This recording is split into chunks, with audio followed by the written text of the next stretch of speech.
সম্মানিত দর্শক, বাঙালির হাজার বছরের যে বীরত্বের ইতিহাস, সেই বীরত্বের ইতিহাসে আজকের এই দিনটিতে একটি নতুন মাইল ফলক স্থাপিত হলো। অর্থাৎ আমাদের এই বাংলাদেশে মানে কমপ্লিট লকডাউন, কমপ্লিট শাটডাউন বা ঠিক কমপ্লিট কি বলবেন, complete hartal, what ever maybe, পরিপূর্ণভাবে সমস্ত মানুষের মন, মস্তিষ্ক, দেহ এবং শক্তির যে পরাকাষ্ঠা, অস্ত্রহীন মানুষের শক্তির পরাকাষ্ঠা, এটি শাসক দলের বিরুদ্ধে এই সময়টিতে এই বাংলার জনগণ যা দেখালো, হাজার বছরের ইতিহাসে এমন ঘটনা কখনো ঘটেনি। এবং এই যে কমপ্লিট শাটডাউন, সব কিছু বন্ধ, সেই সব কিছু বন্ধের মধ্যে আমাদের স্কুল পড়ুয়া, কলেজ পড়ুয়া, বিশ্ববিদ্যালয় পড়ুয়া ছেলেরা, মেয়েরা, তাদের সঙ্গে সাধারণ মেহনতি মানুষ, অভিভাবক, এমনকি শিশু, পথশিশু, সকলে মিলে আজকের এই দিনটিতে যে ইতিহাস সৃষ্টি করলো। আমি এই ভিডিওটি করছি কমপ্লিট শাটডাউনের একদম সন্ধ্যা 7:30টার সময়। এখনও সারা বাংলাদেশে বিচ্ছিন্নভাবে সংঘর্ষ চলছে এবং দেশের বেশিরভাগ এলাকা এই আমজনতা, ছাত্র জনতার নিয়ন্ত্রণে। পুলিশ বাহিনী, বিজিবি বাহিনী, ছাত্রলীগ এবং শাসক দলের অন্যান্য যারা সংগঠন, তারা কোনো অবস্থাতেই আজকে সারাদিনে কোথাও পেরে ওঠেনি। এবং এই দিনটি এমনভাবে সফল হবে, এটি গতকালের রাত পর্যন্ত যারা ডেকেছিল তারাও ভাবতে পারেনি, সাধারণ জনগণ ভাবতে পারেনি, শাসক পক্ষ ভাবতে পারেনি। এবং এই আজকের দিনটিতে প্রতিটি ক্ষণে ক্ষণে অবস্থার পরিবর্তন হয়েছে।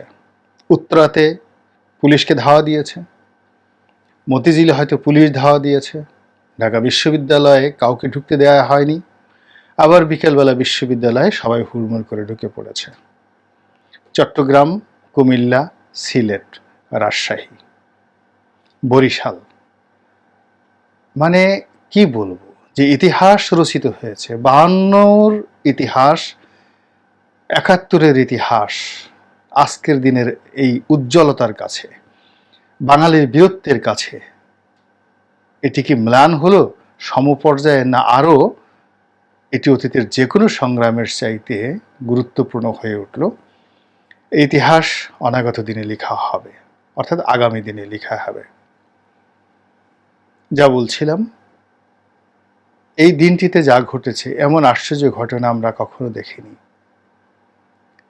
পুলিশ কোথাও পিছু হটেছে, কোথাও গণপিটুনি খেয়েছে, কোথাও আহত হয়েছে বা তারও চেয়েও মারাত্মক কিছু ঘটনা ঘটেছে। হলিউড সিনেমাতে, বলিউড সিনেমাতে যে ধরনের দৃশ্য আমরা দেখি, ঠিক অনুরূপ দৃশ্য আমরা এই ঢাকা শহরে দেখেছি। বিরাট একটা পুলিশের দঙ্গল গ্রুপ অত্যাচার করতে করতে করতে করতে একটা বিশ্ববিদ্যালয়ের ভিতরে ঢুকে যায়, ঢুকে সেখানে গিয়ে কট অফ হয়ে যায়, আটকে পড়ে যায়। হয়তো গোলাবারুদ শেষ, হয়তো লাঠি শেষ, হয়তো সম্মুখ যে যুদ্ধ, সেই যুদ্ধে তারা পরাজিত হয়ে এরপরে তারা আশ্রয় নেয় সে বিশ্ববিদ্যালয়ের একটা জায়গাতে, এবং সেখান থেকে টেলিফোন করে হেলিকপ্টারের মাধ্যমে তারা, অর্থাৎ পুলিশের হেলিকপ্টারে করে তাদেরকে উদ্ধার করা হয়। এবং সেই গ্রুপের নেতৃত্বে একজন ডিআইজি পদমর্যাদার কর্মকর্তা ছিলেন বলে অনেকে বলাবলি করছে মানে কি মূলধারার গণমাধ্যম, নাগরিক টেলিভিশন থেকে শুরু করে চ্যানেল 24, এরকম প্রথম শ্রেণীর গণমাধ্যমগুলো এই খবর প্রকাশ করেছে এবং এটি টক অফ দ্য কান্ট্রি। এর বাইরে আমাদের যে বর্ডার সিকিউরিটি ফোর্স বিজিবি, তারা বরিশালে যে অপদস্থের শিকার হয়েছে, পুলিশ যে অপদস্থের শিকার হয়েছে, বিক্ষুব্ধ জনতা যেভাবে রাস্তায় নেমেছে, আমি বেশ কয়েকবার রাস্তায় নেমেছি আজকে, দৃশ্য দেখার জন্য, এই ঐতিহাসিক মুহূর্ত দেখার জন্য। অফিসে এসেছি, অফিস থেকে টেলিভিশনে গিয়েছি, চ্যানেল আইতে গিয়েছি টকশো করার জন্য, আবার সেখান থেকে ফিরে এসেছি, তারপর এই পল্টনে এলাকাতে হেঁটেছি। উদিসির ছেলেমেয়েরা, শিল্পীরা গান গাচ্ছে,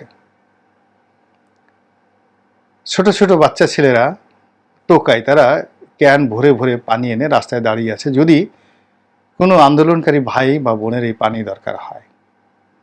পুলিশ যদি টিয়ার শেল মারে তাহলে চোখে মুখে পানি দিতে হবে, এই জন্য পানির জার, বোতল, বড় বড় পানির বোতল নিয়ে 5 বছর, 6 বছর, 7 বছরের শিশুরা রাস্তায় দাঁড়িয়ে আছে।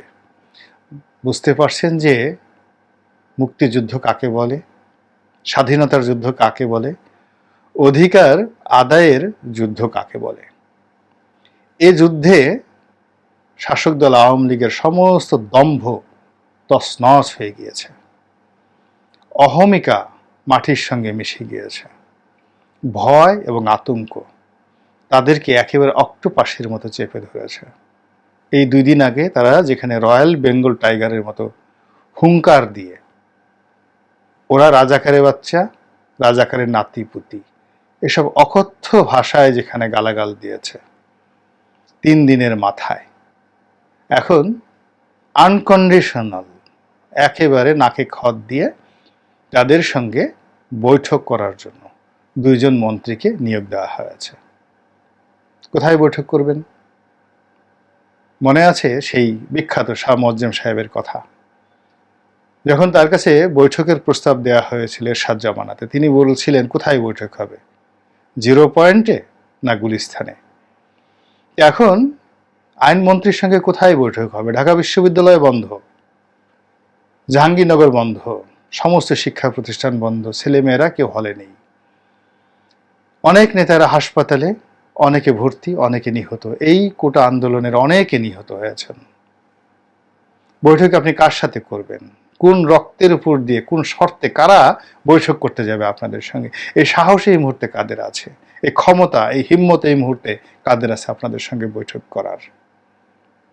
আর এখন যে আন্দোলনটি, সেটি কি কেবলই মাত্র এই কোটা সংস্কারের মধ্যে রয়ে গেছে? না, রক্তের বিচার চাই। আমার সন্তানের, আমার ভাইয়ের যে জীবন গেল তার বিচার চাই। আমার রাষ্ট্রের যে সহায় সম্পত্তি নষ্ট হলে বিচার চাই। এবং আমাকে অপমান করা হয়েছে, আমার দেশের জনগণকে অপমান করা হয়েছে। রাজনীতির নামে অপরাজনীতি চালু করে আমাদের ভোটের অধিকার কেড়ে নিয়ে, আমরা যাদেরকে ক্ষমতা দেইনি তারা নিজেরা নিজেদের ক্ষমতাকে শক্তিশালী ক্ষমতার প্রতিভূ বানিয়ে আমাদের উপর অত্যাচারের স্টিম রোলার চালিয়েছে। সেই বিচার করবে কে? সেই বিষয়ে আলোচনা কে করবে? এই যে জটিল একটা পরিস্থিতির সৃষ্টি হয়েছে, সেই জটিল পরিস্থিতি বিএনপি করেনি, জামাত করেনি। এটি কেবলই মাত্র ছাত্রদের একটি অনুষ্ঠান ছিল, ছাত্রদের একটি আন্দোলন ছিল, চাহিদা ছিল। তো সেটি যখন এমন একটা অবস্থায় চলে গেল, আমাদের সন্তানেরা আরতি জানালো সকল সাধারণ মানুষের কাছে, নেমে আসুন। রাজনৈতিক নেতৃবৃন্দের কাছে, আমরা বিএনপি জামাত কোনো কিছু চিনি না, আওয়ামী লীগও চিনি না, আমাদের এই আন্দোলনে যারা সমবেতী তারা সবাই রাজপথে নামুন। সবাই রাজপথে নেমে গেছে। এখন আপনি কি বিএনপির সঙ্গে বসবেন, হেফাজতের সঙ্গে বসবেন, চরমোনাইয়ের সঙ্গে বসবেন, ছাত্রদের সঙ্গে বসবেন, নাকি কার সঙ্গে বসবেন? এখন তো কেবলই মাত্র ছাত্রদের দাবি নয়, আর অনেকের দাবি, যারা ক্ষতিগ্রস্ত হয়েছে দাবির সেই পরিমাণটা অনেক অনেক বেশি।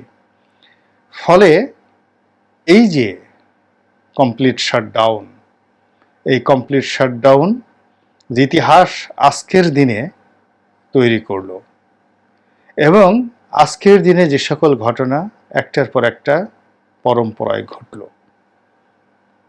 এই দায় অ্যাবসলিউটলি এই বর্তমান রেজিমের উপর, এবং তাদেরকে সেই দায়িত্ব নিয়ে আজকের দিনের যত অপরাধ, সে অপরাধের শাস্তি তাদেরকে পেতে হবে। এ দায় না মিটিয়ে তারা যেতে পারবে না, এবং সেটা কিভাবে হবে আমরা কেউ জানি না। অতীতে এরকম যখন একটা পরিস্থিতি হয়, যখন সব কিছু নিয়ন্ত্রণ হয়ে পড়ে, তখন সেখানে নিষ্পত্তি বলতে একেবারে একটি গ্রুপ ধ্বংস হয়ে যায়, তার উপর একটি নতুন শস্য, নতুন বৃক্ষ, নতুন ফসল সেখানে রোপিত হয়। তো কাজেই যে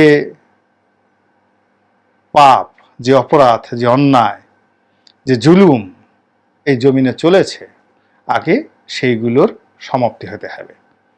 তারপর ওখান থেকে নতুন চারা গজাবে, নতুন ফুল, নতুন ফল মানে সেখান থেকে বের হয়ে আসবে এবং বাংলার জনগণ সেটাই ভোগ করবে। পুরো পরিস্থিতি নিয়তির হাতে চলে গেছে। মানুষ এখন আর ইচ্ছে করলেও এইটার সমস্যার সমাধান করতে পারবে না।